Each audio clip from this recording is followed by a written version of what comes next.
Alors bonjour à tous. Donc aujourd'hui on va vous parler du réglage de boîte de vitesse, l'importance des réglages de boîte de vitesse sur les grilles en H des Ferrari. J'ai beaucoup de clients qui se plaignent et qui viennent régler les boîtes chez moi.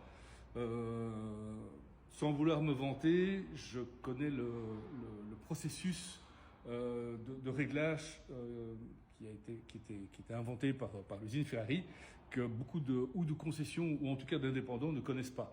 Donc on a beaucoup de voitures qui sont sur la route avec des boîtes qui sont dures, des boîtes où quand vous mettez la première, c'est la troisième qui passe à la place.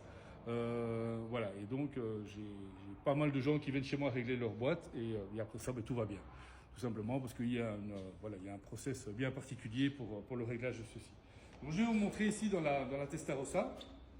Celle-ci, c'est une boîte qui est mal réglée. Et donc, un des réglages à faire, c'est le réglage avant-arrière. Et donc, si vous allez regarder le jeu que vous avez ici entre le sélecteur de vitesse et la grille, eh bien, ça c'est en quatrième, vous allez voir, on va passer en cinquième et là on est contre la grille.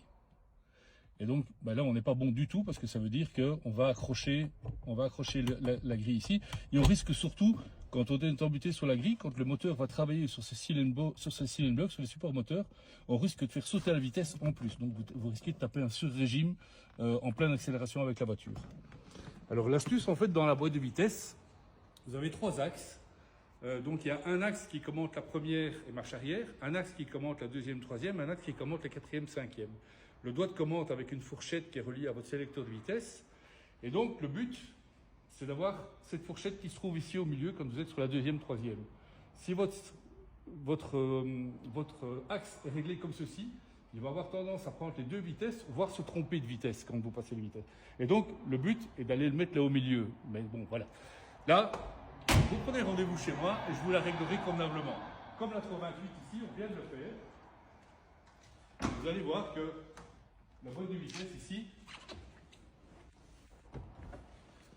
vous allez voir ici que la boîte, elle passe, oui, vous allez voir qu'elle est bien centrée. Ok. Et là, vous avez tous les rapports qui passent impeccablement bien et vous n'avez aucun dur pour passer les rapports. Donc voilà, suite au prochain numéro, et là on parlera de la boîte F1 et du système de boîte robotisée. Ciao à tous!